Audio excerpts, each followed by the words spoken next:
जय पर्यावरण एवरीवन। विद्या ददाति विनयं विनयाद् याति पात्रतां पात्रत्वात् धनमाप्नोति धनाद् धर्म ततः सुखम। इस श्लोक का अर्थ है विद्या विनय देती है, विनय से पात्रता आती है, पात्रता से धन मिलता है, धन से धर्म और धर्म से सुख प्राप्त होता है। जय पर्यावरण बच्चों, आज हिंदी में हमने जो पाठ पढ़े जिसका नाम है लिंग, अब हम उसका होमवर्क देखते हैं। तो चलिए, सबसे पहले इसमें प्रश्नोत्तर दिए हैं। तो ये दोनों प्रश्नों के उत्तर हम व्याकरण नोटबुक में लिखेंगे। तो चलिए, सबसे पहला देखते हैं लिंग किसे कहते हैं। तो इसका उत्तर आएगा, संज्ञा के जिस रूप से उसके पुरुष जाति या स्त्री जाति के होने का पता चले उसे लिंग कहते हैं। फिर सेकंड प्रश्न है, पुल्लिंग और स्त्रीलिंग में क्या अंतर है, स्पष्ट कीजिए।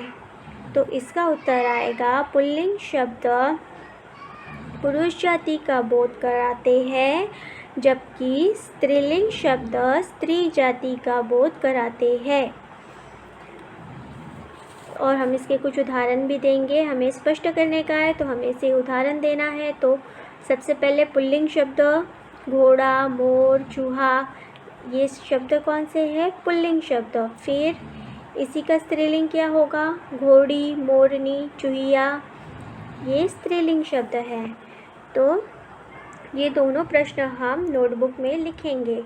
अब इसके बाद यहाँ से प्रश्न नंबर 2 से सारी एक्सरसाइज हम टेक्स्ट बुक में ही करेंगे। तो चलिए, प्रश्न नंबर 2, नीचे दिए वाक्यों में रंगीन शब्दों के लिंग बताइए। मतलब ये जो रंगीन शब्द है ये कौन सा लिंग है, पुल्लिंग है या स्त्रीलिंग है, वो हमें यहाँ पे लिखना है। तो पहला है, मेरा विद्यालय बहुत बड़ा है। इसमें जो विद्यालय शब्द है वो पुल्लिंग है। फिर सेकंड है, नदी में मछलियाँ तैर रही है। तो जो मछलियाँ शब्द है वो क्या है, स्त्रीलिंग है, तो यहाँ हम स्त्रीलिंग लिखेंगे। फिर थर्ड है, कमरे की खिड़कियाँ खोल दो। तो फर्स्ट क्या है, कमरा, तो कमरा कौन सा शब्द हुआ, पुल्लिंग, तो यहाँ हम पुल्लिंग लिखेंगे। और सेकंड है खिड़कियाँ, खिड़कियाँ कौन सा शब्द हुआ, स्त्रीलिंग, तो यहाँ हम स्त्रीलिंग लिखेंगे। फिर पहलवान कुश्ती लड़ रहा है। तो इसमें जो पहलवान है वो कौन सा है, पुल्लिंग, और कुश्ती शब्द कौन सा हुआ, स्त्रीलिंग। तो इस तरह यहाँ पे हम पुल्लिंग और स्त्रीलिंग शब्द लिखेंगे। फिर प्रश्न नंबर 3, खाली स्थानों की पूर्ति उचित शब्दों द्वारा कीजिए। तो ये हेल्प बॉक्स की सहायता से हमें फिलिंग द ब्लैंक्स फिल करना है। फर्स्ट है, धोबी कपड़े धो रहा है। अगर यहाँ पे रही है तो क्या होता, धोबन, लेकिन यहाँ पे रहा है तो क्या आएगा, धोबी। फिर डैश घास चर रही है। रही शब्द से हमें पता चल रहा है कि यहाँ पे स्त्रीलिंग की बात हो रही है, तो क्या आएगा यहाँ पे, बकरा या बकरी, बकरी। अगर यहाँ पे रहा है तो बकरा आता, लेकिन रही है तो क्या आएगा, बकरी। फिर रानी लक्ष्मीबाई डैश थी, तो क्या आएगा इसके लिए, वीरांगना थी। फिर लास्ट, राकेश छोटी सी डैश को देखकर डर गया। यहाँ पे देखिए, छोटी सी, इस शब्द से हमें पता चलता है कि स्त्रीलिंग के बारे में बात हो रही है। तो यहाँ पे अगर छोटा सा होता तो चूहा लिखते, लेकिन छोटी सी तो चूहिया। ठीक है, ये हमारा प्रश्न 3 था। अब प्रश्न नंबर 4, दिए गए शब्दों के लिंग बदलिए। इनके हमें क्या करना है, लिंग बदल के यहाँ पे लिखना है। लिंग बताइए, बदलना नहीं है, हमें इनके लिंग बताना है। ठीक है, तो आलू कौन सा लिंग है, पुल्लिंग। कुर्ता कौन सा लिंग हुआ, पुल्लिंग। बाल्टी स्त्रीलिंग, फिर उंगली स्त्रीलिंग, कुर्सी स्त्रीलिंग और टेलीफोन पुल्लिंग। तो यहाँ पे हमें उनके आगे उनके लिंग लिखना है। फिर नेक्स्ट है प्रश्न नंबर 5, नीचे दिए शब्दों के लिंग बदलिए। तो हमें अब यहाँ पे इनके लिंग बदल के यहाँ पे लिखना है। तो पहला है सम्राट, तो सम्राट का क्या आएगा? सम्राज्ञी, ठीक है। फिर गायक का क्या आएगा? गायिका। फिर वीर का क्या आएगा? वीरांगना। और बैल का क्या आएगा? गाय, ठीक है। इस तरह इन शब्दों का हम यहाँ पे लिंग बदल के लिखेंगे। फिर उसके बाद नीचे दिए तितलियों के खाली पंखों में उचित लिंग लिखिए। तो जो ये तितली है उसमें यहाँ पे जो खाली स्पेस है ना, उसमें हमें उनके उचित लिंग लिखना है।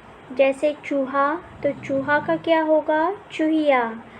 मौसा, मौसा का क्या होगा? मौसी। बेटा, बेटी। कुम्हार, कुम्हारिन। भाई, बहन। बूढ़ा, बुढ़िया। धोबी, धोबिन।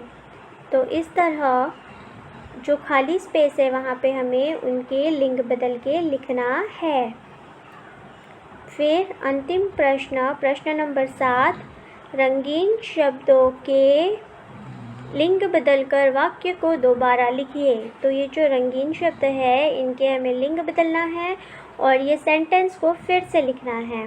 तो देखिए पहला, मेरी मौसी जी मुंबई में रहती है। तो इसका क्या आएगा? मेरी मौसी जी, मेरे मौसा जी मुंबई में रहते हैं। यहाँ पे क्या था? मौसी जी, तो इसका लिंग बदल के हमने क्या किया? मौसा जी। तो रहती के जगह फिर क्या होगा? रहते हो जाएगा। फिर नेक्स्ट है मुर्गा दड़बे में रहता है।